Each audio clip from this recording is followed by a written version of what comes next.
მოგესალმებით მეგობრებო, ეთერშია პროექტი Veritas. მე მისი წამყვანი ირაკლი მეფარეშვილი დღეს გთავაზობს სტუმრად ქეთი ხუციშვილს. მოგესალმებით ირაკლი და მივესალმებით თქვენს მაყურებელს. მადლობა მოწვევისთვის. საზოგადოებას მინდა აღხსნა რომ ქეთი გახლავთ საზოგადოებრივი ფონდის აღმასრულებელი დირექტორი. ეს გახლავთ ყოფილი ფონდი ღია საზოგადოება და ჩვენ ძალიან საინტერესო თემა გვინდა რომ გავარჩიოთ.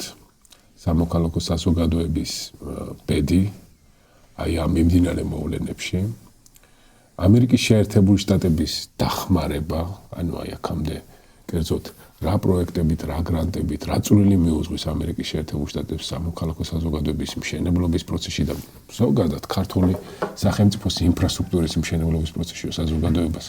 ანუ ერთგვარად ჩემი ამბიცია არის, ან სურვილი ყოველ შემთხვევაში, რომ აი ეს რაღაცა საზოგადოებაში გავრცელებული მითების თქვა გაფანტვაში რაღაცა პატარა წვლილი შევიტანო და აი ამ ჩვენი დიალოგით რაღაცეები უფრო დამიწებულად გავაგებინოთ ამ ხალხს. და მოდი დავიწყოთ ზოგადი კითხვით. როგორი არის ამერიკის შეერთებული შტატების როლი სამოქალაქო საზოგადოების მშენებლობის პროცესში? საერთოდ ხო? წლებიდან ფაქტიურად. საკმაოდ მნიშვნელოვანია. ეხლა მე უნდა ვთქვა, რომ სამოქალაქო საზოგადოება ეხლა უკვე ყველას უკეთ ესმის და არასამთავრობო რა არის. მე მგონი საზოგადოებასაც უკვე ესმის, მაგრამ ნაკლებად ვიცოდით ეს ყველაფერი 90-იან წლებში. მიუხედავად იმისა, რომ რეალურად საქართველოში მე-19 საუკუნიდან დაწყებული იყო სამოქალაქო საზოგადოების ფაქტიურად პირველი არასამთავრობო შეგვიძლია ვთქვა სწორედ ილია ჭავჭავაძის შექმნილი წერა-კითხვის გამავრცელებელი საზოგადოება იყო.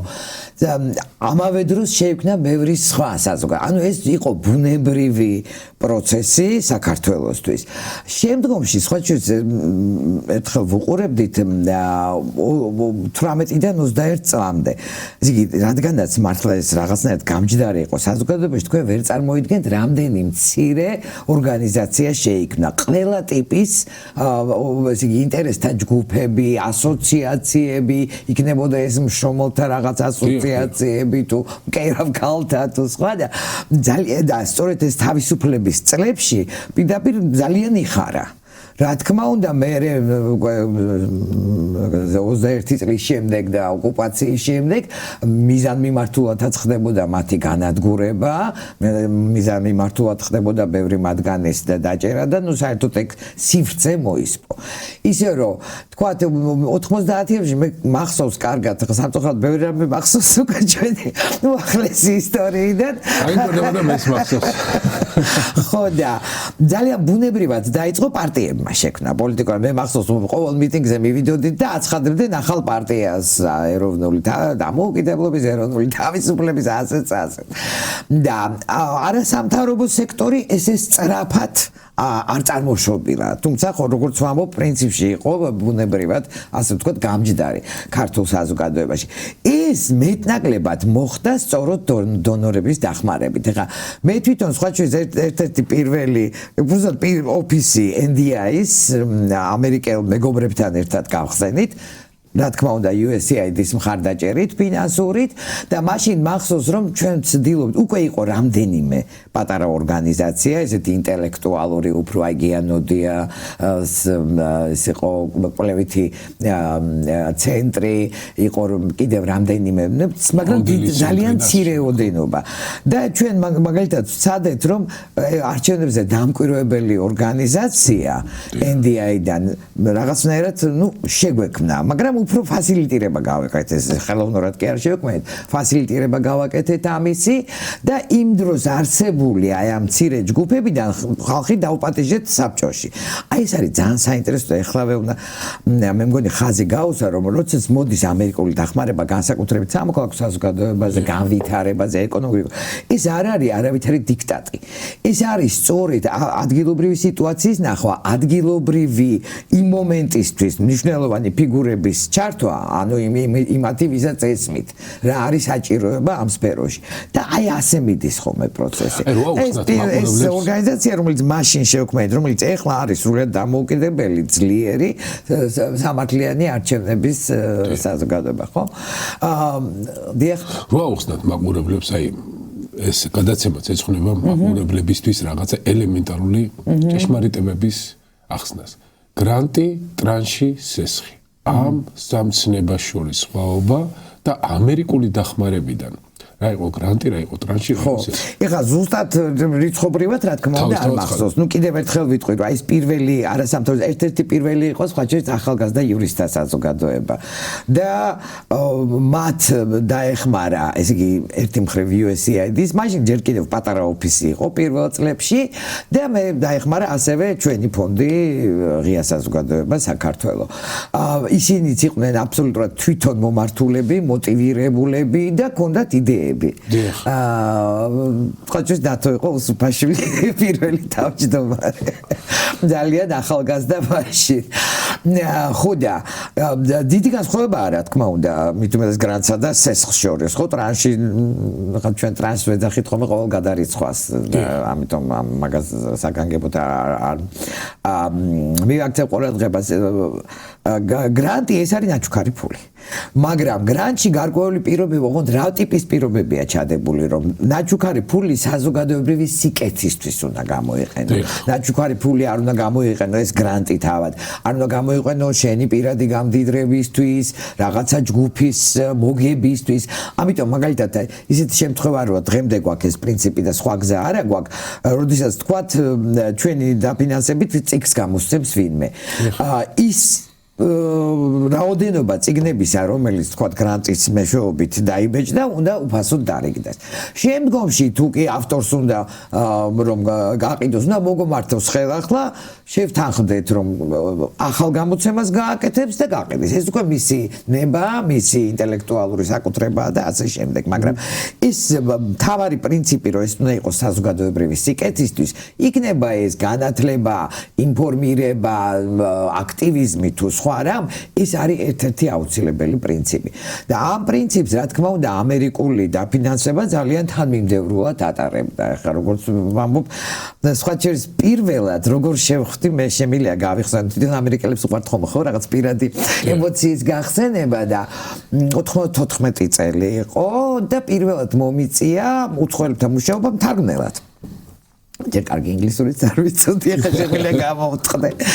ხო და ეს იყო 94 წელი, ახალი დამთავრებული ომი, უმძიმესი სიტუაცია და USAID-ის დაფინანსებით, რომელსაც არც კი ქონდა ჯერ ეს ლოკალური ოფისი გახსნილი, ჩამოვიდნენ ვაქცინების ჩამოსატანად. რატომ ვაქცინების? ჯერ ისე აღმოჩნდა, რომ აი ამ ომის პერიოდში საერთოდ მთელი სისტემები მოგვეშალა, აი ეს ვაქცინაციის, რომელიც კი იყო საბჭოთა კავშირში მეტნაკლებად აწყობილი სისტემა და ეს მოიშალა და აფეთქდა უცებ დიფტერია.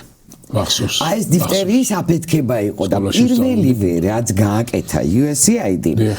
მე მაშინ სხვა ჩვენ თანამშრომლები ზოგი ვიც ჩამოდიოდა და ვისაც მე ვეხმარებოდი, ზოგი ევროპელი იყო, ზოგი ამერიკელი იყო და პირდაპირ შემოიტანეს ეს ვაქცინები პირველ რიგში, მარტო დიფტერია არ იყო, DPT, ტეტანუსიც იყო და ესეც.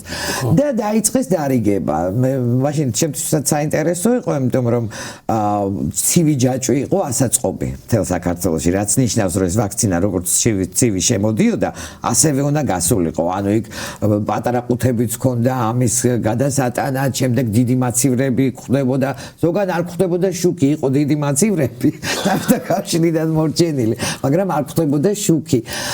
და მე კიდე ამ შუქის რეგულირებაზე ვცდილობდით მუშაობას, მაგრამ ის აფეთქება ისევ და ისევ USAID-ის დახმარებით ჩაცხრა და იქვე მოყვა უკვე სხვა ვაქცინები.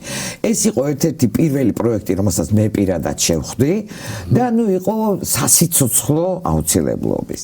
ეხლა რა არის საინტერესო, რა თქმა უნდა, არსებობს გარკვეული თეორიები, ხო, განვითარების და როდესაც იგივე USAID შედის, მე ჩემ ფონზე მე ალბათ ცალკე ვილაპარაკებთ, ხო, არ მინდა ყველაფერს ერთად. როდესაც USAID შედის, ნუ ყოველ შემთხვევაში წლების მანძილზე იყო ეს თეორია, რომ ჯერ როცა შედიხარ გაჭირვებულ ქვეყანაში, მით უმეტეს ომის შემდგომ ქვეყანაში, ხო? პირველი ეტაპი ეს არის ჰუმანიტარული დახმარება და აი სამედიცინო დახმარება და ესეც იყო პირველი ეტაპი, ეს იყო დახმარება პირდაპირ ბავშვებს ესე იგი თან UNICEF-თან თანამშრომლობაც იყო და მართლმშიერი ბავშვებისთვის მიქონდათ საჭმელი ეს იყო დახმარება უშუალოდ ყველაზე საჭირო სამედიცინო სერვისებზე და ასე და ასე ვითარდებოდა. ეხლა მე მახსოვს უკვე 2000-იან წლებში თუ არ ვცდები დაიწყო ტუბერკულოზის პროგრამა, იმიტომ რომ მე იყო ტუბერკულოზის ძალიან სერიოზული პრობლემა. და მახსოვს მე ჩემი ამხანაგი მუშაობდა და მიყვებოდა როგორ ერთი მხრივ გარეთ როგორ ხდებოდა აი ამ ტუბერკულოზის რეგულირება რო არ გავრცელებულიყო და მე როგორ ხდებოდა ციხეებში და ეს ციხეებში რო დადიოდა ნახე გარკვეული შტაბ-შტილებები გქონდა და ეს ცოცხლად მიყვებოდა. ასეთი პროგრამა იყო ძალიან ბევრი. და მაგრამ რაღაცა მომენტიდან უკვე გადასვლა დაიწყეს უფრო ესეთი განვითარებაზე ორიენტირებულ პროგრამაზე. თან ყველა ტიპის ეკონომიკური განვითარების, თქვათ, საერთოდ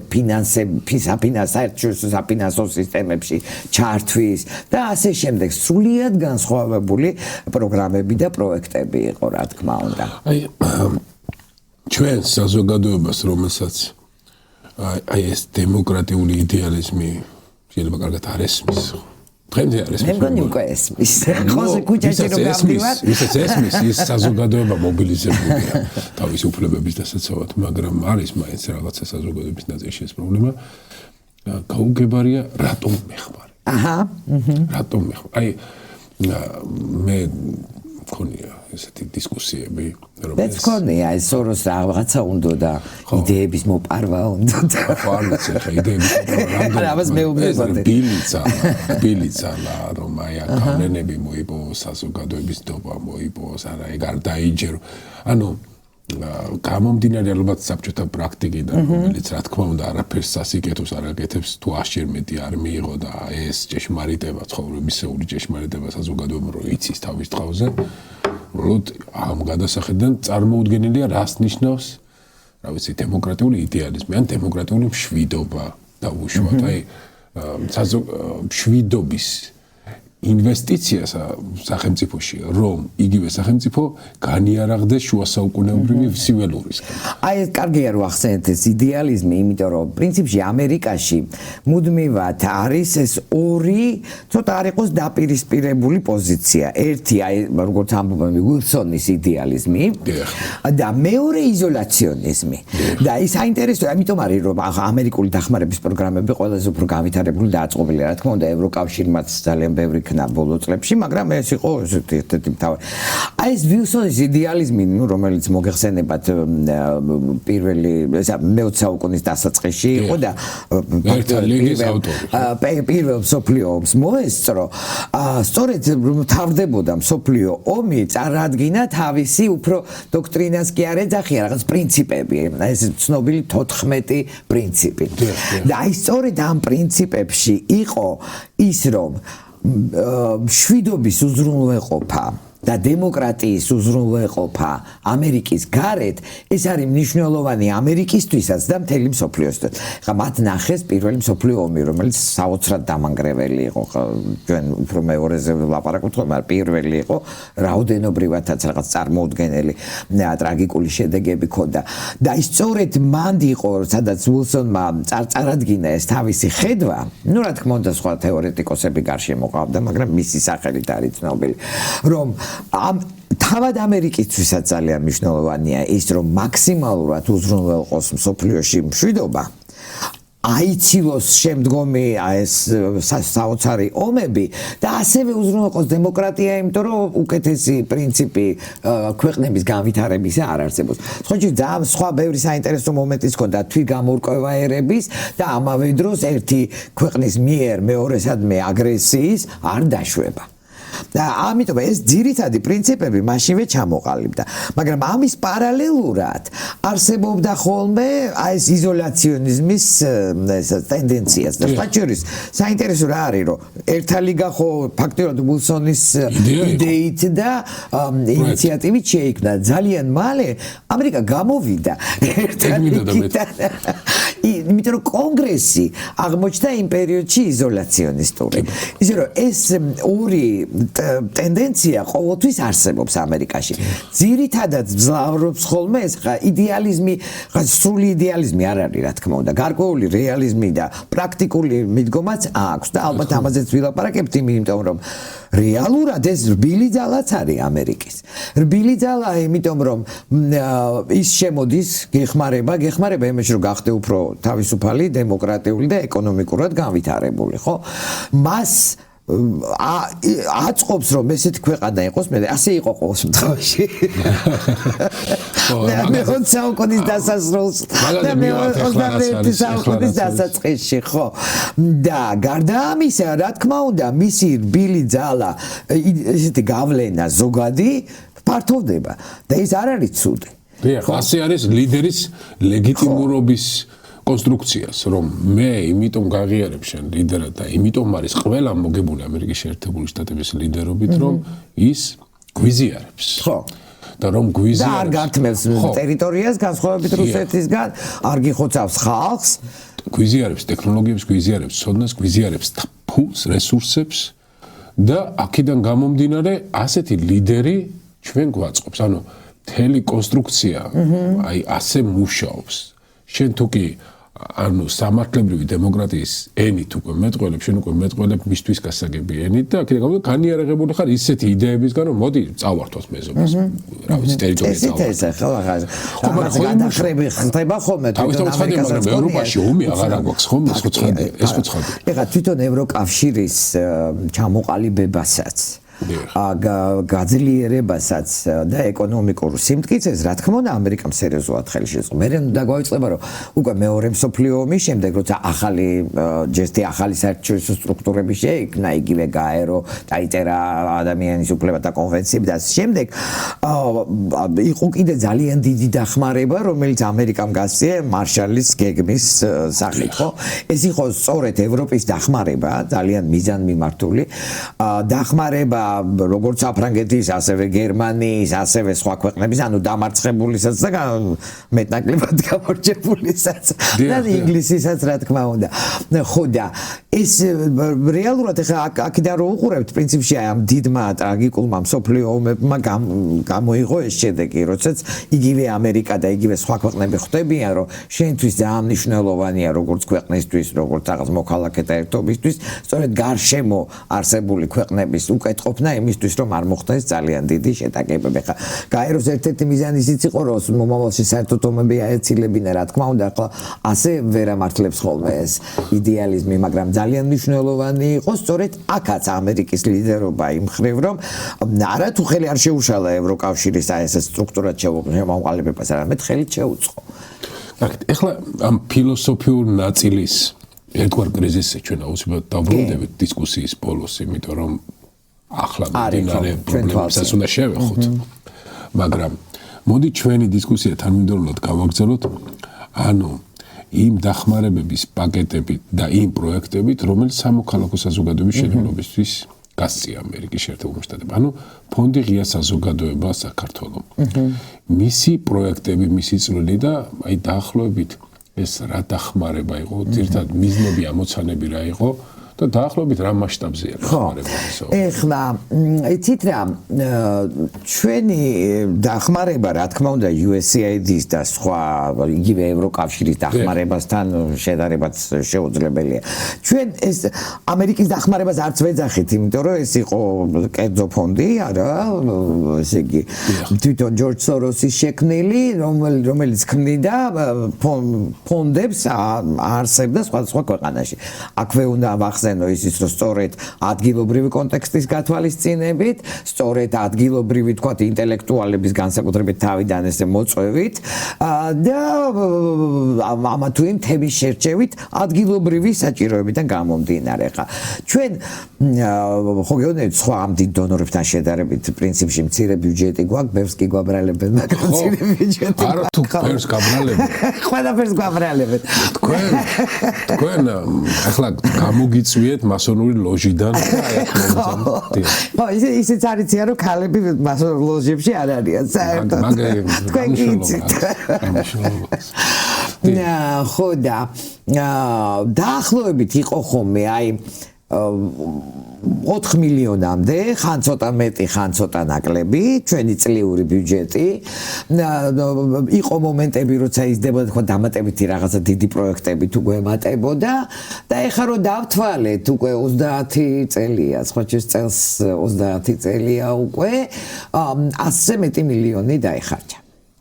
რამხელა მილიონი დაიხარჯა, მაგრამ წარმოიდგინეთ USAID წელიწადში საქართველოში ხარჯავდა 80-დან 100 მილიონამდე. სულ ამერიკის შეერთებული შტატების ხმარების მასშტაბი. აი თუ შეგიძლიათ ზოგადად რო შეაფასოთ, ეს რა პროექტებში ჩაიღვარა, ანუ ამერიკის შეერთებული შტატებმა დაგვეხმარა თავდასხმის უნარიანობის გაცლიერებაში. იქ რაღაცა დაფინანსების კონკრეტული ალბათ პროექტები და შეიძლება ციფრები საჯარო რესურს არ გახდეს. არის სხვათა შორის. არის. თუმცა ეხლა საოცრება ხდება USAID-ის ვებსაიტი შეიძლება სადაც კიდევაც გადაცემის წინ შემოწმება ვებსაიტი გააუქმეს.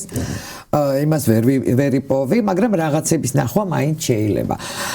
ახლა როგორ უნდა გავყოთ ეს ამერიკის დახმარება მოდიოდა რამდენიმე წყაროდან საქართველოს. ჩვენ უშუალოდ აი ამ კერძო ფონდი, რომელიც ხო უნდა აღნიშნო, როგორც ადგილობრივი ისე იყო და არსებული უბრალოდ მტკიცდებოდა ხოლმე იქიდან ადრე დირექტორი და საბჭო. ეხლა რაც შეეხება თვითონ USAID-ის, ნუ მე მზათა ვარ რა თქმა უნდა, ჩემ ფონდზე მეტი ვილაპარაკო, უბრალოდ რახან ეს ძალიან მწვავე თემაა მომენტში. გადავდივარ ძალაუნებურად. USAID იყო ერთ-ერთი მთავარი წყარო, გარდა ამისა, ეს იყო სახელმწიფო დეპარტამენტიდან პირდაპირ წამოსული თანხა და გარდა ამისა იყო კიდე თქვათ აი დემოკრატიის განვითარების მიზნით შექმნილი სხვა ორგანიზაციები, მაგალითად ნედი, დემოკრატიის ეროვნული ტრასტი, ინდოუმენტ დამავიწყდა სიტყვა ქართულად, ნედი ქვია ხოლმე. ხო და ეს თანხა კიდე ცალკე მოდიოდა. ამიტომ არის ხანდახან თლიანად დაცვა ცოტა ძნელია, მით უმეტეს თითოეული მათგანი რამდენიმე წლიან პროექტებს გასცემს. ნედი მაგალითად პირდაპირ ეხმარებოდა აქ ადგილობრივ არასამთავრობო ორგანიზაციებს. საინტერესოა, რომ თუ USAID შეიქმნა კენედის დროს 61 თუ 62 წელს. მაგრამ დიდი მხარდაჭერით ასევე რესპუბლიკელებისგან და ნედი ასევე ILO და კიდე რამდენიმე დიდი ორგანიზაცია შეიქმნა რეიგანის დროს. ანუ სინამდვილეში ძირითადად ორპარტიული მხარდაჭერა ჰქონდა ყველა ამ დიდ პროექტს. ნუ იყო პერიოდი, როცა მეც შემიმჩნევია, რომ თქვათ რესპუბლიკელებს ნაკლებად უნდათ USAID-ის კიდე უფრო გაძლიერება და უნდათ სხვა პროექტები. სხვა შეიძლება მაგის ანარეკლი იყო ის, რომ აქ დაიწყო მილენიუმის პროგრამა, თუ გახსოვთ. მილენიუმის პროგრამაც კიდე ცალკე წყარო იყო. და ისიც საკმაოდ ის ისეთი არ იყო როგორც USAID-ის, მაგრამ რაღაცა 4 მილიონი იყო, მე მგონი, წელიწადზე. საკმაოდ მოცულობითი და რაღაც კონკრეტული მიზნები ჰქონდა. სხვა ძალიან მნიშვნელოვანი იყო, რომ ჩვენი ომის შემდეგ დაიწყო 2008 წელს და იქ გზებიც ჩაიდო, რეაბილიტაცია რაღაცა და ეს კომპაქტიდია. ორჯერ გაკეთდა ზუსტად, ხო? და პირველ ძერზე იყო უფრო ინფრასტრუქტურულ პროექტებზე ორიენტირებული და მეორე სხვა შეიძლება განათლებას. მიშა სააკაშვილის მთავრობის დროსაც იყო და ამათი მთავრობის დროსაც. მაშინ ყველაფერზე მადლობას ამბობდა ხოლმე ოცნების მთავრობა. ეხლა აღმოჩნდა, რომ თურმე ეს ყველაფერი არ მოსწონდათ. ხო და მე ისი თქმა მინდა, რომ იგი წყარო იყო რამდენიმე, მაგრამ ერთ-ერთი ძირითადი უშუალოდ ამერიკული დახმარების იყო, როგორც ვქვით, პარალელურად კიდე აი სტეიდეპის პროგრამებიდან იყო ტრენინგის და ეკიპირების პროგრამა, იყო ასევე პირდაპირ საბიუჯეტო დახმარება. ძალიან მნიშვნელოვანია, რომ როდესაც ომი წავაგეთ რუსეთთან, სხვა ჩვენს მე მგონი უკვე აღსანიშნია, იმიტომ რომ ჩვენ ხან გლობალურ ომის პარტიას გვიხსენებ, ახლა ჩვენ ომი რუსეთმა დაგვიწყო და სამწუხაროდ ამ ომში დავმარცხდით. აი ზუსტად 8 წელსშივე ამერიკამ კიდევ უფრო გაზარდა დახმარება. იმიტომ არის ხანდახან რთული დათვლა, იმიტომ რომ გაიზარდა მილიარდი დაახლოებით დაამატეს. თავის დახმარებას და აქ შემოვიდა USAID-ის გაზრდილი თანხაც, აქ შემოვიდა კიდე სხვა პროექტები, პირდაპირ რაღაცა ინფრასტრუქტურული პროექტი, სახელმწიფო დეპარტამენტის 4 მილიარდი ნახევარი. ხო, მაშინ ხო ძალიან დიდი ის მოხდა შეთანხმება დასავლურ სამყაროში, რომ და მე მახსოვს კიდევ ვფიქრობდი, ხა ჩვენ წაგებული ქონდა ომი თან ამ ხელა აგრესორთან, ხო და ერთ წელიწადში ასე არც იგზნობოდა. ნუ ეკონომიკურად არ იგზნობოდა. გასაგებია რატომ ძალიან დიდი თანხა დაეხლა. დაახლოებით 5 მილიარდი. კი, ხა ჩვენ მაშინაც ქონდა კრიტიკული შენიშვნები, როგორც არასამთავრობოები მონიტორინგს ვაკეთებდით და თქვათ რაღაც ამოვდის რომ ამ სახლებზე ამდენი არ უნდა დახარჯულიყო, ან რაღაცა გადასარევად არ გაკეთებულა, უკეთ შეიძლებოდა, მაგრამ ძალიან სერიოზული შედეგი ჰქონდა. განთავსება მოხდა დევნილების და გარდა ამისა დანგრეული გზები და ბევრი რამ აღდგა. ეს ყველაფერი იყო პირველ რიგში ამერიკის დახმარებით პლუს ევროპის. ხო და USAID-ის ქონდა ძალიან ბევრი მიმართულება მთელი ეს წლები. ხანდახან ძნელიც არის ჩამოთვლა. ეხლა რომ ჩავხედე, მარტო ბოლოს 20-მდე პროგრამა იყო. ესე იგი, როდესაც თქვათ ჩვენი ყოფილი გრანტიორი ირაკლი კავახიძე ამბობს ხოლმე რომ რასაკეთებდა და მას უწევდა არასდროს არ ვახსენებ მაგას, მაგრამ დროა მე მგონი. ხო, USAID ძალიან ბოლო წლებში, ესე იგი რაშიდებდა ფოს, როგორც ვთქვი, თავიდან მეტი იყო ჰუმანიტარული და სამედიცინო დახმარება და ბოლო წლებში ეს იყო ძალიან სერიოზული პროექტები სოფლის მეურნეობაში. და ფაქტიურად აღორძინება მოხდა ძალიან ბევრი ენდემური ადგილობრივი რაღაც სხვადასხვა ტიპის წარმოებისა და სოფლის მეურნეობის პროდუქტებისა დახმარება უშუალოდ ფერმერებს და ასე შემდეგ. დიდი პროგრამები იყო ასევე ჯანდაცვის ორგანიზებაშიც, რა თქმა უნდა, განათლებაში. იმიტომ რომ USAID-ის დახმარებით ახლა მთელ წლებს რო გადავხედოთ, ჩვენთან გავითარდა სხვადასხვა სამაგისტრო, ბაკალავრიატის და სხვა პროგრამები, საუნივერსიტეტო დახმარება, ადრეული დაწყებითი განათლების დახმარებაც კი და მე უკვე მცირე ამ ყველაფრის მცირე რაოდენობა ხმარდებოდა სამოქალაქო საზოგადოების განვითარებას, როგორც ამბობენ დაახლოებით 10% მეტი არც კი. ანუ უმეტესწილად ეს დახმარება ამ დახმარებას იყენებდა სახელმწიფო. რა თქმა უნდა. პირდაპირ პროპაგანდა პირიქით. პროპაგანდა, რა თქმა უნდა, ამას ყველაფერს ცვლის. ხო და ხო იყო პირდაპირ საბიუჯეტო დახმარება და რატო უხარიათ ესე მისი შეწყვეტა მე არ მესმის, თუ რაღაცა სხვა ბნელი წყაროების იმედი არ აქვს და იყო, ნუ როგორც თქვი, ძალიან ბევრი აი ძნელიც კია ჩამოთვლა. ნუ იყო ხა თქვათ იგივე სასამართლო რეფორმაზე ორიენტირებული ერთი დიდი პროექტი, სამოქალაქო განათლებაზე ორიენტირებული და ასე შემდეგ და ასე შემდეგ. ანტიკორუფციაზე და ეს ხა ზოგი უფრო წარმატებული ზოგი ნაკლებად, რა თქმა უნდა, როდესაც დღევანდელ სიტუაციას შევხედავთ, მაგრამ საერთო ჯამში ეს იყო არა მარტო დიდი ინვესტიცია ქვეყანაში, ეს იყო ინვესტიცია ადამიანებში, ეს იყო ინვესტიცია, რა ვიცი, ბავშვებში და მოხუცებში. მე მახსოვს რომ მე არც ვიცოდი უკვე სხვაგან მუშაობდი და უცებ ვიგებ რომ პენსიონერების, აი რაღაც მომენტში გაიზარდა ელექტროენერგიის ფასი და განსხვავებას კი არა მთლიანად იმ რაღაცა პერიოდი პენსიონერებს ელექტროენერგიის და გაზის მას უნაზღაურებდა USAID ყოველ შემთხვევაში თბილისში. ხო და ეს ყველაფერი რაღაცნაირად ავიწყდებათ ხოლმე, ავიწყდებათ ეს ყველაფერი კარგი და მე ფონდი ღია საზოგადოება და ახლა არის სამოქალაქო საზოგადოების ფონდი. ანუ თავისი პროფილი შეცვალა თუ ეს სახელწოდების რებრენდინგია, მასშტაბი დაფინანსების შეიცვალა, პროექტების ასე თქვათ მიზანიც და მოცანებით შეიცვალა. აი ეს რო აგვეხსნათ ამას. ხო, ეხლა ჩვენ ეს რატომ გავაკეთეთ საერთოდ?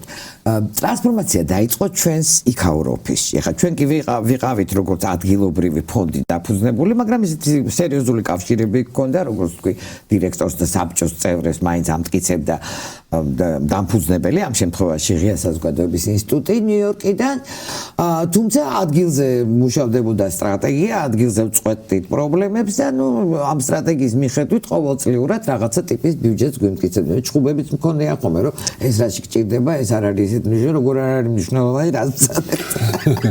და არა ნაკლებს მოგცემთ, არა მეტი მომეცით. ესეთი დისკუსიებიც მქონია. მაგრამ ხა ეს ფონდები საერთოდ ეფუძნებოდა სოროსის ასე ვთქვათ უკვე ფილოსოფიას, რომელიც თავისთავად ეფუძნებოდა თავის წინამორბედებს. ხა ეს მისი ასეთი ფილოსოფოსი არ არის სოროსი, ყოველ შემთხვევაში ესა. ხო და თავის მასწავლებლის ფილოსოფიას ეფუძნებოდა. რაც იყო ძირითადი პრინციპი, ეს იყო ეს რას ნიშნავს ღია საზოგადოება. სინამდვილეში როცა მოხდა ამ თეორიების შემუშავება, ეს ჯერ კიდევ ფაშიზმის და საბჭოთა კავშირის პერიოდი იყო, იქით ფაშიზმის და აქეთ ამ კომუნიზმის. ხო და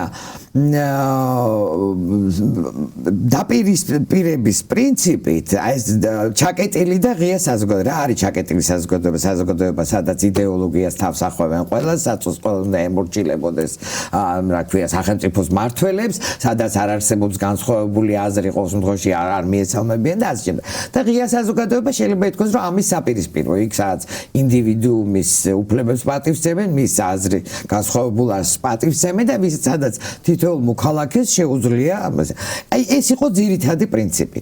ხო და ახლა რა თქმა უნდა დრო გადის რაღაცები ვითარდება, მაგრამ ეს პრინციპი, ეხლა ჩვენ რო რეალურად ახალი ფონდი შევქმნით, ეს პრინციპი ისევ დაგვრჩა. იმიტომ რომ ეს არის იგივე, გინდა ღია საზოგადოება დაარქვი, გინდა ლიბერალური დემოკრატიული საზოგადოება და გინდა რეალურად თანამედროვე დემოკრატიული სახელმწიფო, ეს ყველაფერი ეს ისევ რჩება ჩვენ მიზნად. და ამიტომაც ჩვენ პრინციპში დიდად არ გადავსულვართ და შეიძლება ახლა ფილოსოფიური საფუძველი ჩვენ ვცადოთ მე მომავალში თუ გვაცალეს არსებობა განვვითაროთ, მაგრამ ეს ძირითადად კონცეპტუალური მომენტები იგივე რჩება და რაც შეეხება ეს რომ გამოვედით და ეს იმიტომ მოხდა რომ იქ დაიწყო ტრანსფორმაცია. ხა ბუნებრივია ყველა ორგანიზაცია რაღაც მომენტში განიცდის ტრანსფორმაციას. ახალგაზრდა სოროსია ახლა შვილი, რომელსაც ნაკლებად აინტერესებს თქვა ადგილობრივი ფონდები და უფრო აინტერესებს რაღაც ერთიანი გლობალური პროგრამა.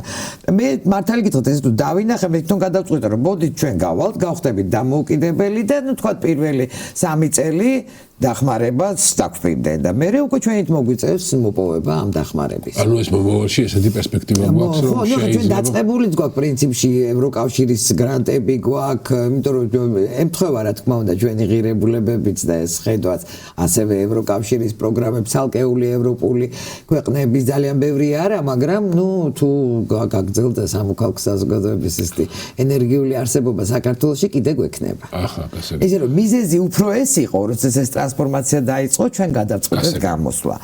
ხო და ისე კავშირი გვაქვს, მეგობრობთ. მაგრამ ხა ცოტა სასაცილოა ხოლმე მართლა სოროს რო აბრევნო ხა დაბერდა ძალიან ჯორჯი და სახშია და აღარ ერთვება არაფერში. არის სრულიად ახალი პრეზიდენტი, ნუ თავმჯდომარე ახალგაზრდა სოროსია და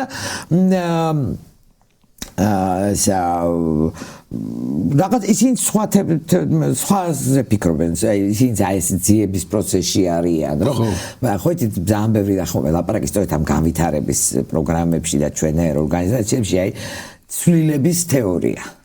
მაინც რა იწევს ცვლილებას და ეგულისხმება პოზიტიურ ცვლილებას საზოგადოებაში.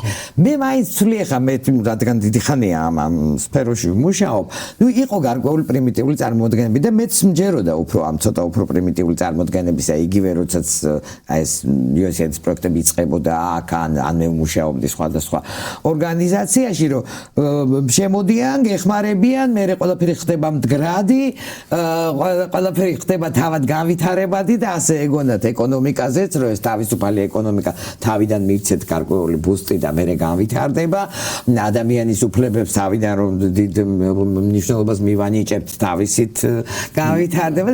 ეს არ აღმოჩნდა სულთად მართალი. ეხლა ჩვენ უარესის მაგალითებიც ვნახეთ შუაგულ ევროპაში, ანუ ევროკავშირში, თითქოს და აი ამ პრინციპებით შეკრულ ერთობაში, თქვათ არის ვიქტორ ორბანი, რომელსაც უკან მიყავს ქვეყანა დემოკრატიის თვალსაზრისით, ხო? რომელიც მედიასაც აკონტროლებს, რა ვიცი მე მგონი საარჩევნო სტრუქტურებსაც, ისე არა როგორც ესენი ახერხებენ ახლა ამ ქვეყნის ხელისუფლება, მაგრამ მაინც და საერთოდ რაღაცა სხვა ტიპის სტრუქტურებს ქმნის. ისე რომ ეს ცოტა მარტივი წარმოდგენა, რომ აუცილებლად ეს ევოლუციურად უნდა წავიდეს ყველაფერი და ეს არის აღმავალი, რა თქმა უნდა მართალი არ აღმოჩნდა. მე მახსოვს იყო მომენტი, იგივე სოროსი ამბობდა, რომ ევროკავშირი არის სწორედ იდეალი იმ ხრივ, რომ აი ეს არის ღია საზოგადოების განხორციელება, ასე ვთქვათ. ეს არის ის ადგილი, აი ეს მინდა.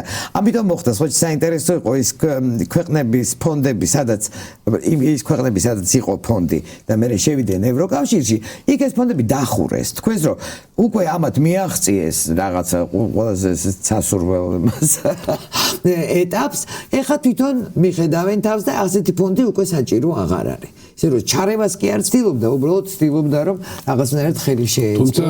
ავტოკრატიულ ქვეყნებში საერთოდ მუშაობის საშუალებასაც. აი ეგ არის, რომ აი ამიტომ აი საშუალებრივ ქვეყნებში იყო ერთხანს დარჩენილი. ეხლა უბრალოდ მცირდება უკვე როგორც თქვი სხვა მიზეზების გამო.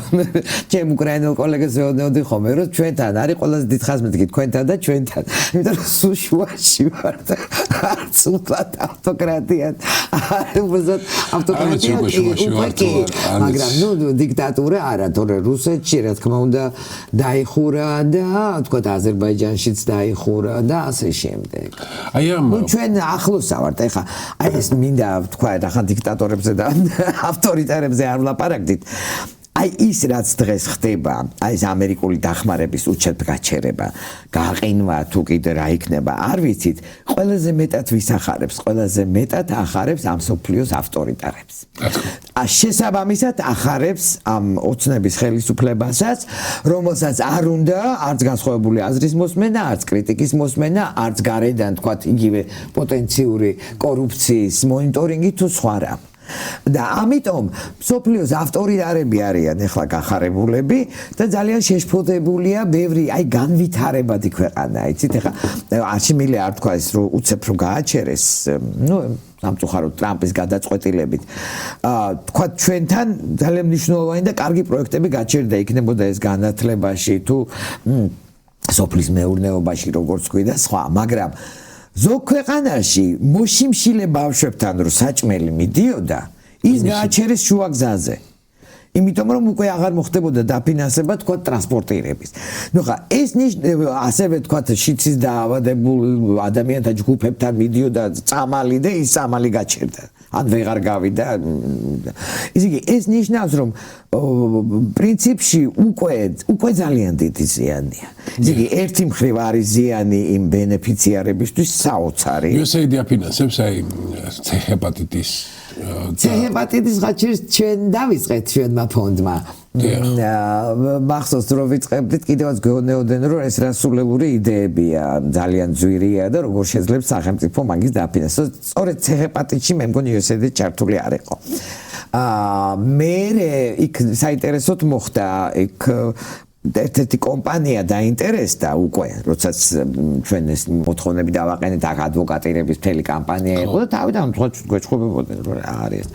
ხო და მე ერთ-ერთი კომპანია დაინტერესდა რომ საქართველოს რადგან პატარა ქვეყანაა, აქ ეჩვენებინა შედეგი და შედეგი ეჩვენებინა და ეს გამხდარიყო მოდელი სხვა ქვეყნებისთვის C-ჰეპატიტის დამარცხების.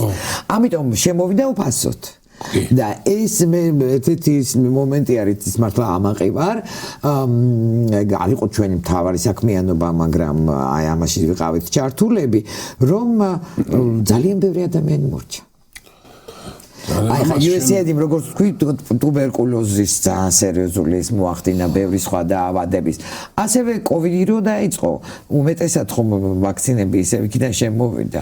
ამ ხელისუფლებამ სადღაც იყიდა ჩინეთში, მაგრამ რა იყო და როგორ იყო ვერ გავიგეთ, მაგრამ ძალიან ბევრი დახმარების სახით შემოვიდა. 1 ტრილიონი დაეხარჯა მსოფლიოს დასახმარებლად და ხო, ანუ ეს ძალიან დიდი ფასდაუდებელი დახმარება არის. ამას გარდა მინდა მაინც რომ ვახსენოთ ფონდი ღია საზოგადოების მოღვაწეობის მანძილზე, აი წარმატებული პროექტები, რომელიც ნაწილი ვახსენეთ, აი რომელიც ყველა შეეხო, ან უნდა ვიცოდეთ საზოგადოებრივ შეიძლება კარგად. ციტა ბევრია და ხანდახან მე თვითონ ვიბნები ხო და მე ისიც კი მაქვს რომ ახლა მე უკვე 15-ზე მეტი წელია ხო მუშაობ ხო 9-დან ხო 16 წელი გამოდის და მეც კი არ მახსენდება უკვე ყველა, იმიტომ რომ ჩვენ ვცდილობთ ხოლმე რომ ყოველ წელს ახალი სტრატეგია დავწეროთ, როგორც თქვი, საჭიროებების მიხედვით და ამიტომ თქვა ზოგი პროგრამა იხურება. თქვა ჩვენ ქონდა ჯანდაცვის პროგრამა, აი სწორედ ოღონდ ეს არ იყო უბრალოდ ჯანდაცვის უზრუნველყოფა, ეს იყო სხვადასხვა ტიპის პროგრამები და აი სწორედ ჰეპატიტი მაქიდან დავიწყეთ, ჰეპატიტის ადვოკატირება. ასევე იყო ბევრი სხვა რამ, თქვა ჩანაცვლებითი თერაპიის და ასე შემდეგ, ну ეს ძალიან მძიმე ჯგუფებზე გასვლა. და მე ასევე ჯანდაცვის პროგრამიდან მაგალითად დავიწყეთ პალიატიურ მზრუნველობაზე მუშაობა. საერთოდ პირველი კანონის ეს მე გავიგე რა თქმა უნდა იქ რომ მივედი ფონდში. პირველი კანონმდებლობა პალიატიური ჩვენ ინიციატივით შეიქმნა და მიიღეს. და შემდეგ შეუწყეთ ხელი ჰოსპისების განვითარებას, მაგრამ ერთი ჰოსპისი ჩვენთან გავაკეთე, ეს კი მძიმე თემაა, მიჭირს კიდევაც ბავშვთა ჰოსპისი, რომელიც არის არაჩვეულებრივი, უბრალოდ ძალიან მძიმე კონტინგენტია ბავშვების, რომელთაც სამწუხაროდ დიდი პოტენცია დიდ ხანს ცხოვრებისა არ აქვს, მაგრამ მიზანი ამ ჰოსპისისა არის, ну ეს ერთ-ერთი ჩემი საყვარელი პროექტია. მიზანი ამ ჰოსპისისა არის, რომ ბავშვებსაც გაუხანგრძლივდეთ სიცოცხლე და მშობლებს და ოჯახებს შეუმსუბუქდეთ, იმიტომ რომ მძიმე პროცესია მთელი ოჯახისთვის და რაღაცნაირად შეუმსუბუქდეთ და საოცარი რაღაცები ხდება ხოლმე. ხანდახან მე ხო ჩვენ წელიწადში ერთხელ ვაკეთებთ ხოლმე დიდ საქველმოქმედო საღამოს ამ ჰოსპისისთვის, რომ თანხა შეგროვდეს და გროვდება სხვათვის ბიზნესმენები გვეხმარებიან ხოლმე ძალიან ასეთ დროს. და მოხდა რა შემთხვევები, რომ აი გარდაცვლილი ბავშვების ბებიებს და დედებს შეუწირა მამებს შეუწირავთ ხოლმე თვითონ ფული. წარმოგიდგენიათ, ესე იგი ბავშვი გარდაიცვალა, მაგრამ იმდენად მნიშვნელოვანი იყო მაგას და აი ესე თავისით უჩუქებიათ, ну რაღაც გარკვეული თანხა ისი საშუალებაც ჰქონდათ ჰოსპისის. აი ეგეთი შემთხვევებიც კი ყოფილა. ხო, ეხა რა თქმა უნდა ჩვენ ვთვლით რომ ის ну ხა ესეთი სპეციფიური პროექტებია რომლებიც გვახსენდება ძალიან მნიშვნელოვანი იყო სხვათვის იგივე ექიმებისთვის განათლების პროგრამა ესე მე შეიძლება გავუჩერბოთ ვილაპარაკო ნელ-ნელა ყველა პროექტი გამახსენდება ყველა მნიშვნელოვანი თქვა და შევჩერდეთ ხო ეხლა იმას ვამბობ რაც ნაკლებად იციან ხოლმე ჩვენზე იმიტომ რომ ვიღაც ჩემ ძალიან კარგ პარტნიორებსაც კი უთქვამთ და კოლეგებს რომ უი არც ვიცოდი რომ ჰოსპისი გაგიკეთებია და არც ვიცოდი რომ ხა ის რომ სამოქალაქო საზოგადოებას ვეხმარებით და ადამიანის უფლებებს და სამართლებრივ დახმარებას ეს იციან მაგრამ ეს ხარი არ იციან ხოლმე ხო მაგალითად ძალიან კარგი პროგრამა იყო რომელსაც ავსტრიაში არსებულ ორგანიზაციასთან ერთად ვახორციელებდით თავიდან ისიც უშუალოდ სოროსთან იყო დაკავშირებული გრძელდება ეს პროგრამა ახალგაზრდა ექიმებისთვის არის ხოლმე რაღაც კარგი ტრენინგ პროგრამა და ერთი კვირით ჯერ მიდიან იქ სასახლეში აქვს ხოლმე ტრენინგი მე ჯერ არ ყოფილვარ არ მინახავს ავსტრიაში და მე ისინი ვინც გამოირჩევიან მე კიდე ერთხელ წერდა მე უკვე ერთთვიანი ტრენინგი კი არა უკვე კვალიფიკაცია შეიძლება გაიარო და ძალიან ბევრი კარგი ექიმი და ესეც ახლა ხდება ხოლმე რომ სადღაც ვარ და უცებ ვიღაცა მეუბნება რომ აი მე ეს გავიარე და ეს იყო გადასარევი და განსაკუთრებით გადასარევი სასახლე არაჩვეულებრივი თქვა და ძალიან ბევრ სპეციალობაში ხდება და ეს უკვე დაგროვდა ძალიან დიდი ჯგუფი ექიმებისა ну რაღაც გარკვეულ ასაკამდე თქვა 40-მდე თუ არ ვწდები რომლებიც აი ამას გადიან და მე რო ჩამოდიან ძალიან ხშირად ისინი იწყებენ ხოლმე თავის პროგრამებს და ანუ ბევრი არის საუკეთესო ნევროლოგი თუ კარდიოლოგი თუ ქირურგიც კი მე ვიგებ ხოლმე პოსტფაქტუმ რომ თურმე ამ პროგრამის მონაწილე იყო ისე რომ ეს ერთ-ერთია ერთის ვამაყობდა ნაკლებად არის ცნობილი განათლება რა თქმა უნდა განათლებაში ძალიან ბევრი ჩადოდა ეს თქვენც გწოდიათ ეს ამბავი და შეგხვდებათ როგორც გავიგე ხო ეს იყო ნაწილი იგზავნებოდა იგზავნებოდა კი არა იმარჯვებდა კონკურსში და მიდიოდა ბუდაპეშტში როცა იყო ეს რა ქვია უნივერსიტეტი ცენტრალური ევროპული უნივერსიტეტი და შემდეგ ასევე პარალელურად იყო სხვა პროგრამები, რომელიც ასევე ფინანსდებოდა ხოლმე ჩვენგან. სამწუხაროდ ეხლა ჩვენ უკვე ამ განათლების პროგრამებს ესეთი ინტენსივობით ვერ ვაფინანსებთ. ისიც სამწუხაროა, როცა ვიზახი როა ის სწორედ დახმარების პროგრამების შეჩერება ავტორიტარებს და ავტოკრატებს უყვართ, მაგალითად უნივერსიტეტი CEU, რომელშიც ძალიან ბევრი მნიშვნელოვანი სხვადასხვა ქვეყნის მოქალაქე გაიზარდა, გადავიდა ბუდაპეშტიდან ვენაში. გადავიდა იმიტომ რომ ფაქტიურად ორბანმა შექმნა ისეთი კანონმდებლობა, რითაც ვერ გაჩერდებოდა შეგნებულად და მიზანმიმართულად. მაგრამ CEU-ში ასობით ქართველი ახალგაზრდა იყო წასული, ესე იგი როგორც სამაგისტრო, ასევე საბაკალავრო პროგრამებზე ის რომ ტარდებოდა. ახლა ჩვენ რა თქმა უნდა მარტო ისე მხოლოდ გრანტებს არ გაცვდა, მხოლოდ სასწავლო დაფინანსებებს არ ვიძლეოდით, თქვა რაღაცა დიდ პროექტებში მონაწილეოდით, როგორც ფონდი ჩემამდეც და მერეც რომ მაგალითად იგივე განათლების რეფორმა როცა იწერებოდა, მე რამდენადაც ვიცი, ფონდმა საკმაოდ სერიოზული როლი შეასრულა ეს ხა აქედან მარტო ის ჩანს რომ აი თქვა მაგრამ კორუფციისგან მართლა დაიცალა კორუფციისგან დაიცალა ის თქვა იგივე საუნივერსიტეტო გამოცდები და ასე შემდეგ ეხლა რა მოხდება ცოტა ხანში არ ვიცი მაგრამ ეს არ იყო ერთადერთი მიზანი იყო რა თქმა ხო და ასევე დაახლოება ევროპულს მასთან ამასაც ეს უკვე ჩემ დროსაც ხდებოდა ამის დაფინანსება რომ მაქსიმალურად აი ამ ბოლონიის პროცესში ჩართვა საუნივერსიტეტო პროცესში და რეალურად დღეს ჩვენ თუ რაღაც კიდე არ მოხდა და არ გაუარეს და ვართ უკვე ამ ევროპული განათლების სისტემის ნაწილი. თუმცა ესეც საფრთხის ქვეშ დგას. ვიგებთ რომ უკვე რაღაცა პროგრამების შეჩერება და შეწენემძიმე რაღაცა თემებიც გვიწევს ამაზე ახლა საუბარი. აი ერთი სანამ აი ამ ძიმე თემებზე გადავალთ ხო? რატომ ვერ მოხერხდა თუ რატომ ვერ გაითავისა ხალხმა აი ამდაგვარი ფონდები და სამოქალაქო საზოგადოების ბენეფიტების მასშტაბი, ანუ ყველამ რაც თავისთავად ცხადია, საზოგადოებაში იყო ნაწილი, რომელსაც ესმოდა ამ სამოქალაქო საზოგადოების სარგებლიანობა, მაგრამ ის ფაქტი თუ რა პროპაგანდასაც მიმართა ხელისუფლებამ, იმიტომ მიმართა, რომ ამისი შესაძლებლობა, ამისი ნოყირი ნიადაგი საზოგადოებაში არსებობდა. ანუ გავრცელდა რაღაცნაირი ესეთი მითები და მითოსური რაღაცა.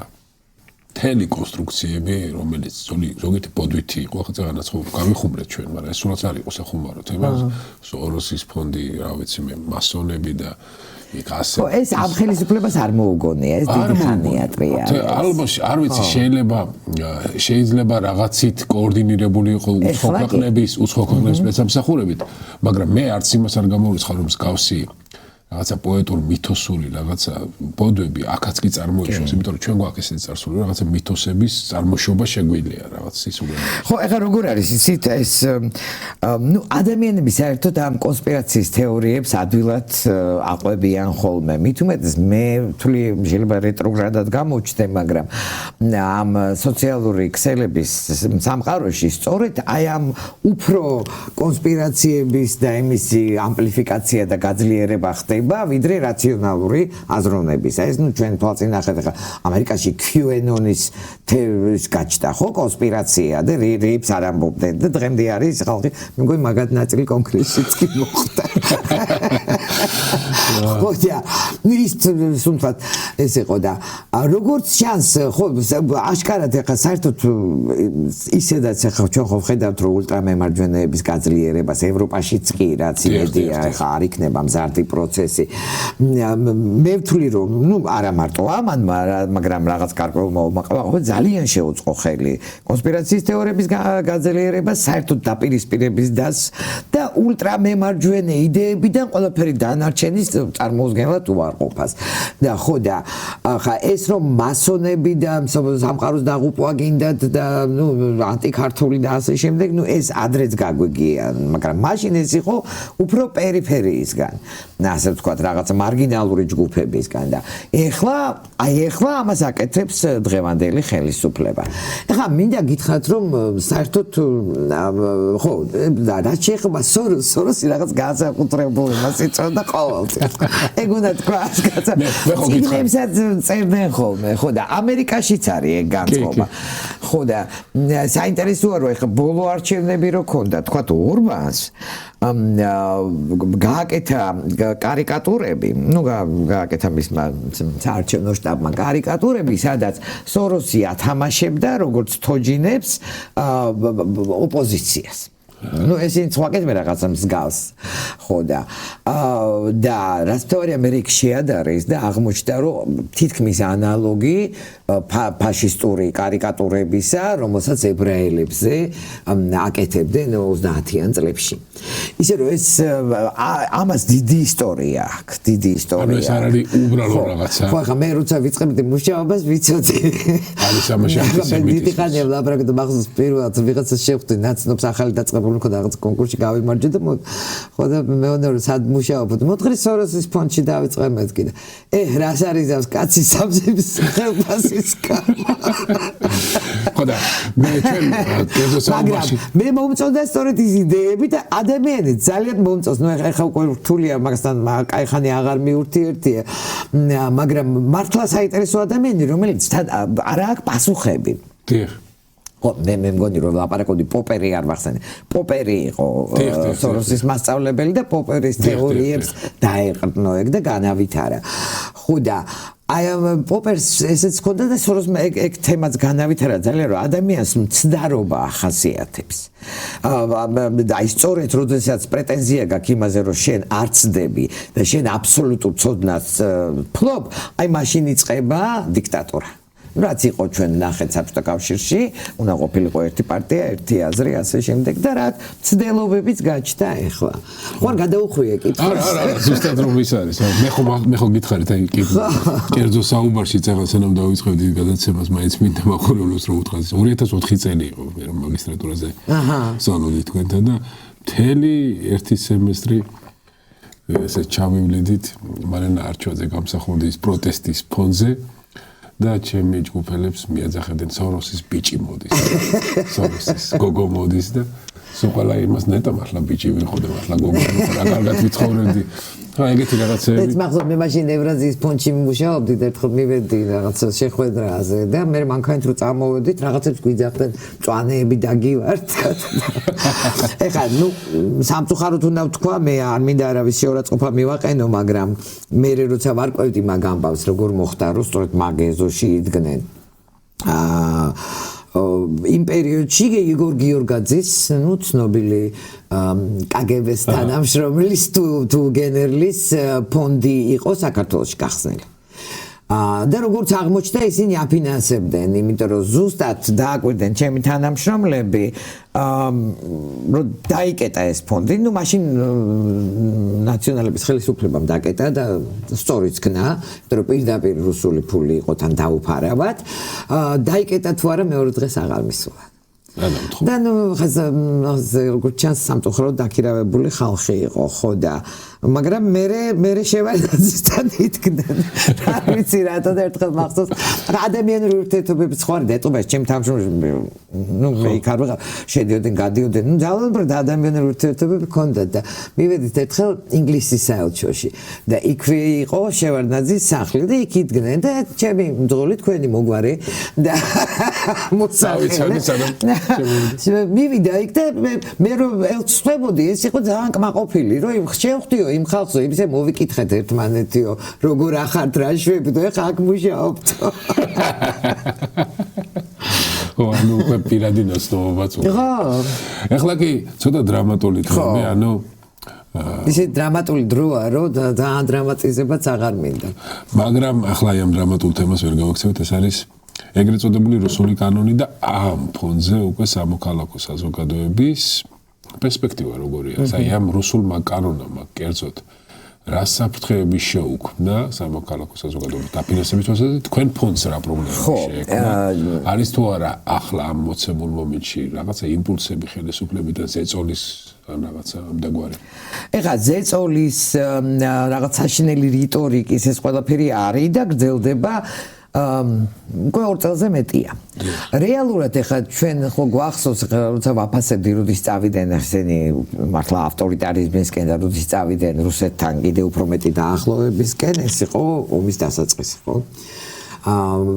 რაღაც თითქოს აი ომის დასაწყისის შემდეგ გადანაწილდა რაღაცნაირად ესენი ერთგულებები და აშკარად არ გვინდოდა ბოლომდე დაჯერება, მაგრამ აშკარად ოცნებამ არჩია რუსეთთან დაახლოება, უკრაინასთან და დასავლეთთან დაპირისპირება. ეხლა ჩვენ იქამდე ეხლა უკვე მივეჩვიეთ, თორე 22 წლამდე ესეთ ანტიდასავლურ რიტორიკას როგორ წარმოვიდგენდით ხელისუფლებასთან, რომელსაც ჩვენ თანამშრომლობდით, ხო ჩვენ ახლა მართლა შევყევი ამ პროექტებს, თორე ევროინტეგრაციაზე ძალიან სერიოზული პროგრამა ქონდა და სერიოზული პროექტები და თანამშრომლობდით 2012-დან, ну შეიძლება ითქვას 2022-მდე, მეტნაკლებად. და მე ვთვლი რომ ჩვენ შევასრულეთ როლი და მაშინ თითქოს მათაც უნდათ ჯერ ასოცირების ხელშეკრულება, შემდეგ ვიზო რეჟიმი 2016-ში უკვე და მე იყო საუბარი ამ სხვადასხვა ნაბიჯებზე, რომელიც უნდა გადადგმულიყო მეტი და მეტი ინტეგრაციის. ასევე ძალიან ვცდილობდით, რომ ესე იგი მიგვეღო სტატუსი, კანდიდატის სტატუსი და გაგვეგზელებინა უკვე მოლაპარაკებები. აი ეს კანდიდატის სტატუსამდე მივედით, უკვე ბევრი რამ არ იყო შესრულებული, მაგრამ შანსი მოგცეს.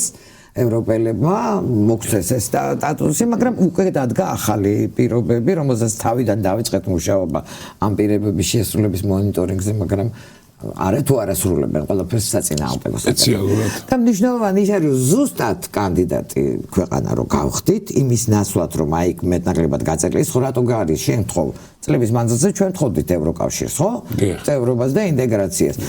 რა თქმა უნდა, პირობებს გისვამს, რომ შენ უნდა იყო უფრო დემოკრატიული, შენ უნდა იყო უფრო ესეთი გავითარებული და მიგიღებ.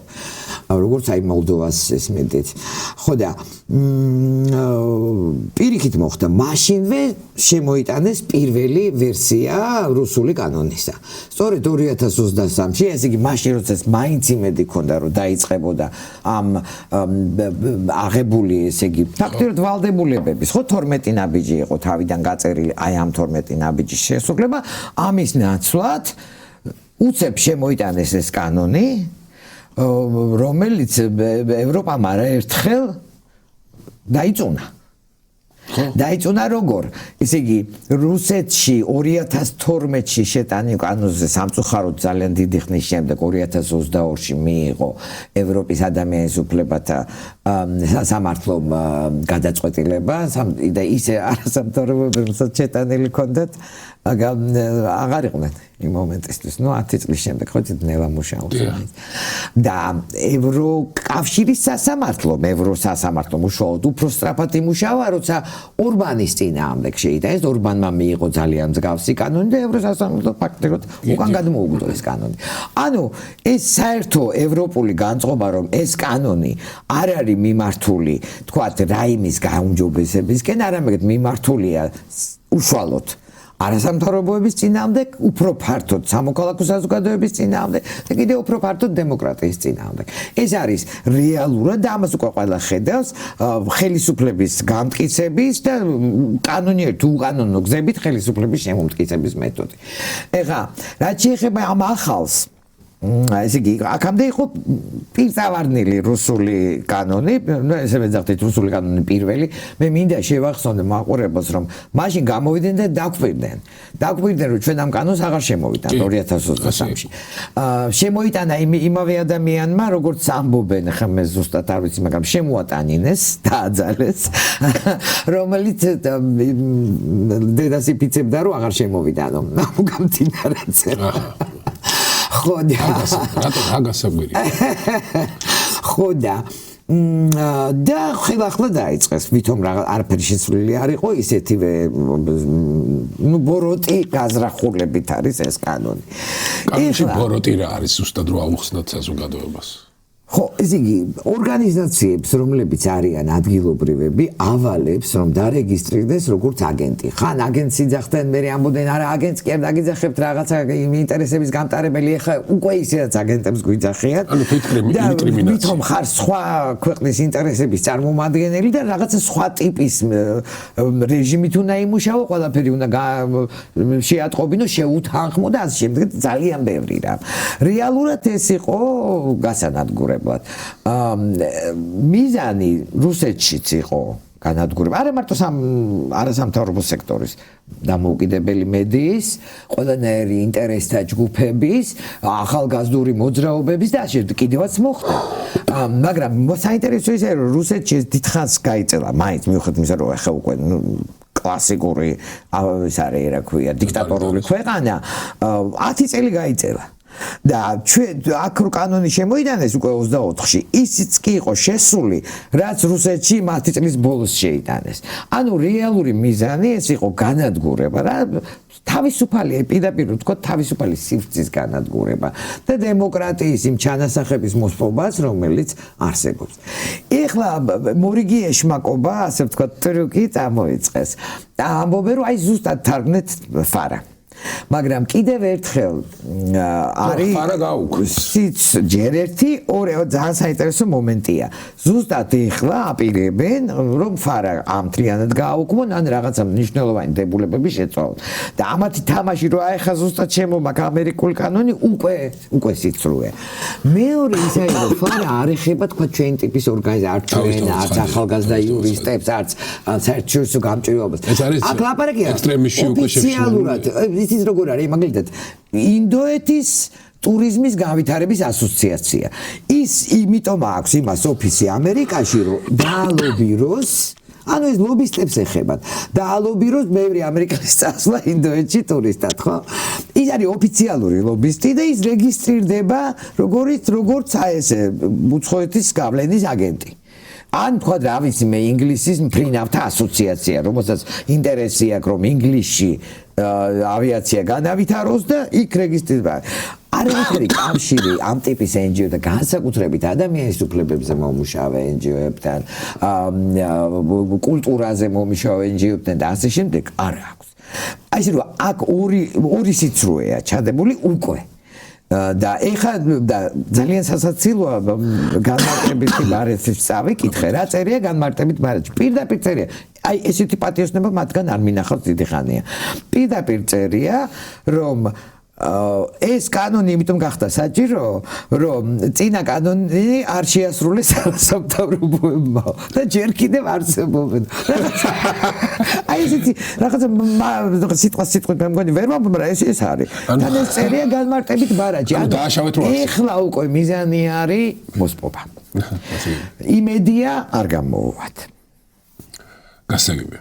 ანუ ეხლა ამ კანონს კანონი ვილაპარაკეთ. კი. ეს კანონი უკვე მოქმედებს? არა, ეხლა იღებენ ამას. მოქმედებს წინა კანონი, რომელიც კარგად ვერ ამუშავეს. მაგრამ პარალელურად გააცოცხლეს ძალიან უცნაური რაღაცეები, მაგალითად საბოტაჟის კანონი, ისე რომ არც კი ვიცით რომელიმით მოგვადგებიან. ნუ უკანონოთაც ძალიან ბევრი რამე საკეთებენ ხა ჩვენ დიდი ხანია ვლაპარაკობ და არც კი გვიხსენებია ის შემზარავი დარბევები აბსოლუტურად უკანონო ესე ვთქვათ დაპატიმრებები სინდისის პატიმრები და ჯარიმები ნუ ეს ჯარიმები ხო საერთოდ უკვე მარაზმია ეხლა ჩემ თანამშრომელს მოუვიდა ფოტოც არის მისი ესეთი საკალი დგას მობუზული სიცივეში ქუჩას რუსთაველზე და ახსნა იმ ჯარიმაში არის რომ შენ რომ რუსთაველზე იდექი შესაძლო იყო ალბათ იქაც დგომაც მასე რა ქვია ტროტუარზე მაგრამ არ არის თქვა სხვა თუ არაფერი ის ფოტო მომეცი რომ ტროტუარი არ არის შევსებული და რატო დგას შუა ქუჩაზე ხო შევსებული იყო ტროტუარით შევსებული იყო ქუჩაც ანუ თითოეულ ამ ადამიანს ეხლა აბრალებენ გზის გადაკეტვას უკანონოდ მაგრამ ერთდროულად მისდის ძალიან ბევრს რამდენიმე შეიძლება გზა გადაკეტოს სამდროს ყველა დგას იქ იმიტომ რომ გავსებულია ეს კიდე ცალკე ამბავია ხო რატო გადავედი მაგ თემაზე არა ზუსტად ეს თემა და ეხლა ამ კანონის ამუშავების შემთხვევაში და პლუს ახლა რომ დავამატოთ უკვე მე ვთქვი რომ საბოტაჟიც და კიდე გააცოცხლეს სამშობლოს ღალატის მუხლი ხა იყო ეგ გარკვეული ხუმრობები რომ ისე რადროულად გააცოცხლეს იმიტომ რომ ზუსტად ეგ მიუდგებათ მათ ერთხელაც როცა გასამართლებიან აი ამერიკის შეერთებული შტატების ფონი ახლა პლუს ეს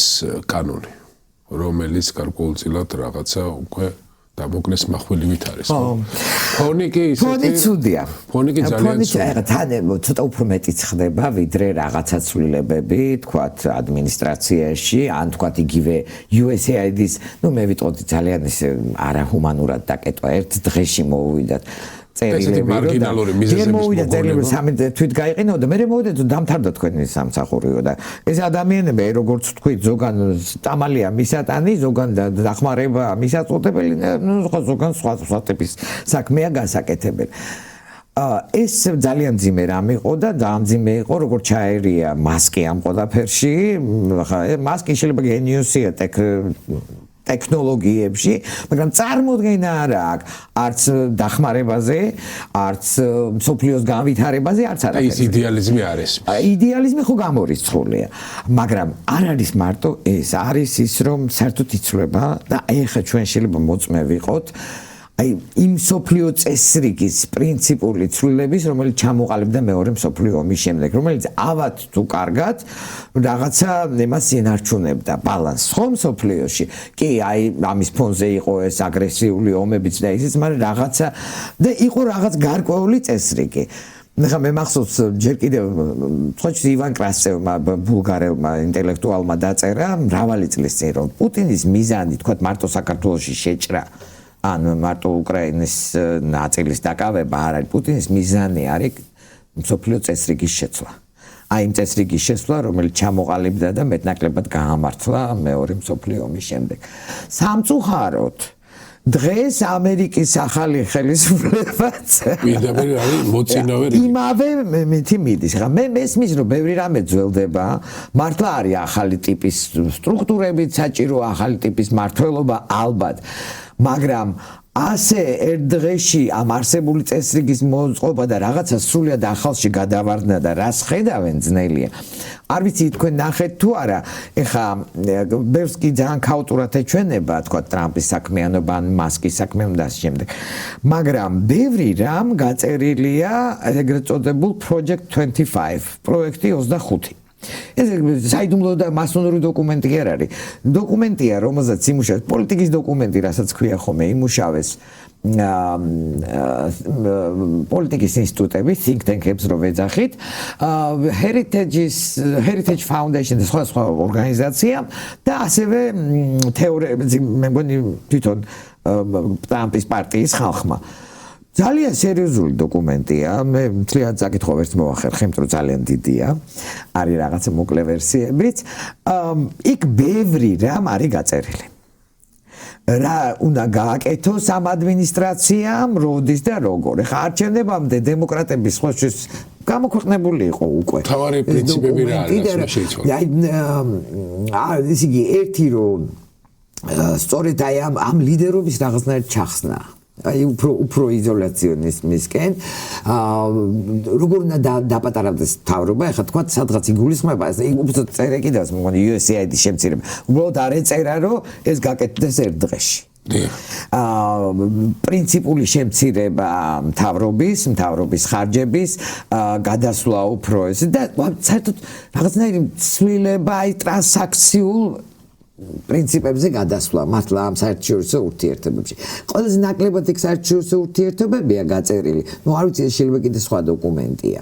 მაგრამ ის როდესაც დემოკრატები დებატების დროს ეკითხებოდნენ ტრამპს რომ აპირებ თუ არა ამითი ხელმძღვანელო ის ამბობდა რომ არა ეს ვიღაცებმა დაწერა ზოგი ჩემი ამხანაგიც არის მაგრამ არ ვაპირებ. ეხლა ვიღაცები უკვე ადარებენ ხა ეს ჯერ კიდევ თავისუფალი სამყაროა ხო და თითქმის 40%-მდე იმ დოკუმენტიდან შესრულებულია მაგრამ მე ახლა ამას საგანგებოდ ვარ ეს კონსპირაცია კი არა დაწერილი დიდი დოკუმენტია როგორც პოლიტიკის ინსტიტუტები იმუშავებენ ხოლმე მაგრამ ბევრი ისეთი უცნაური რამ არის მე ძალიან უსიამოვნოა ის რომ რაც მუშაობს მის შეკეთებას ცდილობს ამერიკის შეერთებული შტატები ნუ ალბათ რაღაცნაირად აი ამ ჩინეთის კონკურენციამაც რაღაცნაირად შეაშინა მაგრამ აი საინტერესოა როდესაც ვამბობთ რომ იგივე USAID-ის და დიდი ორგანიზაციების დახმარება ეს რბილი ძალაც იყო. ეხლა რა მოხდება? ჩინეთი დაიწყებს შესვლას ამ ქვეყნებში, მაგრამ ჩინეთი როცა შემოდის, ის არ გთხოვს რომ მოდი დემოკრატიას განავითარებ. მოდი ადამიანის უფლებებს ანგარიში გავწიე, მოდი შრომის უფლებაც დაიცავი და ასე შემდეგ. ის შემოდის პირდაპირ დაუფარავად თავისი ფინანსური ინტერესით, როგორც აღმოჩნდა, მე ძალიან ბევრი ქვეყანა ვარდება ვალში.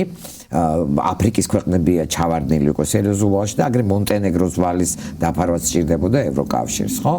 ისე რომ ჩინეთი სხვანაირად შემოდის და ჩინეთი ახლა დაიწყებს შევსებას აი ამ ლაკუნებისა, რომელსაც დატოვებს ამერიკის ხელისუფლება. ეს იქნება ძალიან ცუდი. და ჩინეთი და რუსეთი რა თქმა ეხლა მე არ გამორიცხე რომ საერთაშორისო ურთიერთობებში ვთქვათ საერთოდ ტრამპი პიროვნულადაც უფრო მიდრეკილია და ინტერესი მეტი აქვს ავტორიტარებისადმი, ძლიერი კაცებისადმი, ხო, სწორედ კაცებისადმი, ვიდრე დემოკრატიულად არჩეული ლიდერებისადმი, რომელიც შეიძლება თქვა საპარლამენტო კრიზისის შემდეგ 2 წელიწადში გადაირჩენ. და ნუ ჩვენ ვხედავთ რომ რაღაცა აშკარად იხრება. ნუ ხა ის რაც შემზარავი ვნახეთ არც მინდა იმის გახსენება ზელენსკის დამიმართებაში მაგრამ ალბათ არ იყო შემთხვევითი რომ პირველი დაიწყო კანადის პრემიერის კრიტიკით და ძალიან აბსურდული განზომილება სამაგიეროდ რა ხდება ამის ფონზე ევროპა იწყებს გაძლიერებას და მობილიზებას ნახოთ შეძლებს თუ არა ევროპა ისე მობილიზებას მე ამის რომ ხო ნუ ეს არ იქნება მარტო ევროკავშირი ინგლისი რომელიც რაღაცნაირად ისევ ლიდერის პოზიციებს იკავებს იგივე კანადა რომელიც მზად არის რომ და ეს უკვე დიდი შეხვედრები რო ტარდება ახლა და მიხვდნენ რომ თქვა ამერიკისგან შეიძლება უახლოეს წლები აღარ უნდა დაელოდონ არც სერიოზულ ეკონომიკურ მხარდაჭერას არც სერიოზულ სამხედრო დახმარებას და უკვე აიღონ თავის თავზე ახლა აი ამ ფონზე ხო, რაც შეგვეხება ჩვენ სამოქალაქო საზოგადოების მე იმედი მაქვს რომ ხო, სამოქალაქო იგი რაც დღევანდელი სიტუაციით არც ისეთი კარგია რა თქმა უნდა, იმიტომ რომ იგივე ჩვენ პარტნიორებს ბევრს უცებს შეუწყდათ USAID-ის გრანტები ერთი მეორეზე კარგ პროექტებზე იქნებოდა ეს სამართლებრივი დახმარება, იგივე არჩევნებზე დაკვირვება თუ სხვა ამ ვინ შეავსებს აი ამას ვაკუუმს არ ვიცით ეხლა ჩვენ როგორც თქვი პატარა ფონდი ვართ ევროკავშირი ეცდება რა თქმა უნდა გაზარდოს დახმარება მაგრამ ნახოთ ეხლა რამდენად მალე მოხერხდება მაინც ხო იცით თორსა ევროკავშირი ბევრმა ქვეყანამ უნდა მიიღოს გადაწყვეტილება ეს კონსენსუსი ბევრ ამას ანელებს ხო და გარდა ამისა ხელისუფლება უკვე დაუფარავად გვებწვის მაგრამ მე მაინც მგონია რომ ჩვენ ყოველდღე ჩვენ ვიბრძოლოთ ხელისუფლება რატომ დავმარცხოთ აი როგორც თქვი იმ მომენტიდან დაგვიწყო ძალიან ინტენსიური ბრძოლა როცა მიხვდა რომ მას აღარ ჭირდებოდა არც დემოკრატიის კენსვლა არც ევროპის კენსვლა და მას ჭირდებოდა რუსული ან ბელარუსული ტიპის აშკარაა უკვე ბელარუსული ტიპის ავტორიტარული ქვეყანა სადაც იმედი აქვს რომ მუდმივად შეინარჩუნებენ ხელისუფლებას ან ყოველ შემთხვევაში მრავალი წელი და ფაქტიურად საკუთარი რაღაც ის ეკნებათ ფეოდალური მამული. სამწუხაროდ ლუკაშენკოს ძალიან დიდი ხანი გაუმართლა. ხო? არავის არ ეგონა. ხო და ხო ყველაზე დიდხნიანი ის რა ქვია დიქტატორი ეგ არის. მაგრამ მე მინდა ვუთხრა ჩვენ ხელისუფლებას რომ ის უფრო ჭკვიანია. ის უფრო ჭკვიანია და ეშმაკი. ჩვენი პარლამენტის თუ პრემიერ-მინისტრი წავიდა მოგონ თურქმენეთში. ხო. ეხა რასაც აკეთებენ დავინახეთ უკვე რომ უკვე აღარ მალავენ ის გადაწიეს ეს პრიორიტეტები და ღიად გვიჩვენებენ ეხა თავისთავად თქვა ირანში ჩასვლა და იქ ამ საოცრებების მოსმენა და ამბობენ რომ ირანში რაღაც სხვა საქმეებიც ჰქონდათ. მოდი კეთი ვიქონიოთ. იმედიც გვაქვს და რა თქმა უნდა ჩვენ დანებებას არ ვაპირებთ და ნახოთ აბა როგორ გაგრძელდება. ხო ერთი რამე მინდა გითხრათ ჩვენ მივეჩვიეთ რომ მართლა ვამბობთ რომ აი ახლა ამ სოროსის ფონდსაც უერთიან სამოქალაქო საზოგადოების სპეციფიკას ვერ იგებენ მაგრამ მე ძალიან გამიხარდა ბოლო კვლევა ნახე იაგო კაჭკაჭიშვილის ინსტიტუტია სოციალურ კვლევათა ინსტიტუტი ხო იქ გაზრდილია კეთილგანწყობა არა საერთოდ სამოქალაქო საზოგადოების არასამთავრობო ორგანიზაციებისადმი და ეს არის ძალიან საინტერესო ჩემთვის იმიტომ რომ იმ ფონზე როგორი თავდასხმაც მოდის ხელისუფლებისგან და იმ ფონზე როგორც ყველაფერს გვაბრალებენ თან ბოდვა რო ახსენეთ ხო გიანოდია ახსენა რომ ეს არის ეს რეჟიმი არის ბოდვოკრატია და მომეწონა მართლა ბოდვოკრატია ხო რაღაც გლობალური ომის პარტია და deep state რომელსაც ახსნიან შეგნებულად ნუ მაგის დრო აღარა გვაქვს ალბათ მაგის ახსნეს არა ჩვენ ხო ისე მოვიშვა მამაკაცის რძეს წველი ხო და ნუ ეს მარაზმები ხო მაგრამ გაცილებით ნაკლებად იმუშავა მთელმა ამ რა ქვია პროპაგანდამ ვიდრე მაგათ ეგონათ და ვიდრე ჩვენც ცოტა არ იყოს გვეშინოდა რომ იმუშავებდა არ იმუშავა ისე კარგად და ამ კოლევით სხვა ჩვენს ხარდაჭერა პირველ გამოკითხვაზე აქვს 25% მაგრამ რამაც ალბათ თბილისში 16 აქვს რამაც ალბათ უფრო იმუშავა თავისთავად ხადია შეიძლება აი ამ ბოდვები ომის შიშმა ანუ ომი გინდათ აი ამ შიშმა და ომის შიშმა იმუშავა ყველას ესმოდა რომ ამ ომს თუ დაიწყებს კი ის კი არ დაიწყებს გლობალური ომის პარტია რომელიც არც ერთხელ არ განმარტეს ნუ რუსეთი ომის შიშმა იმუშავა მეტი არაფერს არ სამოქალაქო საზოგადოებამ რატო არ იმუშავა რომ ეს შიში ეგ იყო ყველაზე რთული თემა იმიტომ რომ ხო არ მოიტყუები რომ არავინ არ დაგვიწყებს ომს იმიტომ რომ რუსეთი აქ არის რუსეთი როდის რას გააკეთეს მაგრამ მე სხვა რამე მინდა თქვა ესე იგი ამ ომის შიშით საზოგადოება გადაწყვეტეს და გადაღალეს და რეალურად ომი გამოუცხადეს თავის საზოგადოებას დღეს ისინი ებრძვიან საქართველოს საუკეთესო ახალგაზრდებს საქართველოს ხელოვანებს მწერლებს მუსიკოსებს ვის აღარ მოაზროვნეებს ომი ფაქტიურად საკუთარ საზოგადოებას გამოუცხადეს და გაამზადეს საკუთარი თავი მსხვერპლად მე მგონი რა ვიცი ნახოთ გაგიცი მე კი მაგრამ ძალიან შინარსიანა და ინფორმაციულად დიდი მადლობა კეთი ვადლობთ დიდი მადლობა კეთის დუმრობისთვის ეს გახდათ კეთი ხუციშვილი მე ირაკლი მეფარიშვილი ეს გახდათ გადაცემა პროექტი ვერიტას გემშვიდობებით მეგობრებო ნახვამდის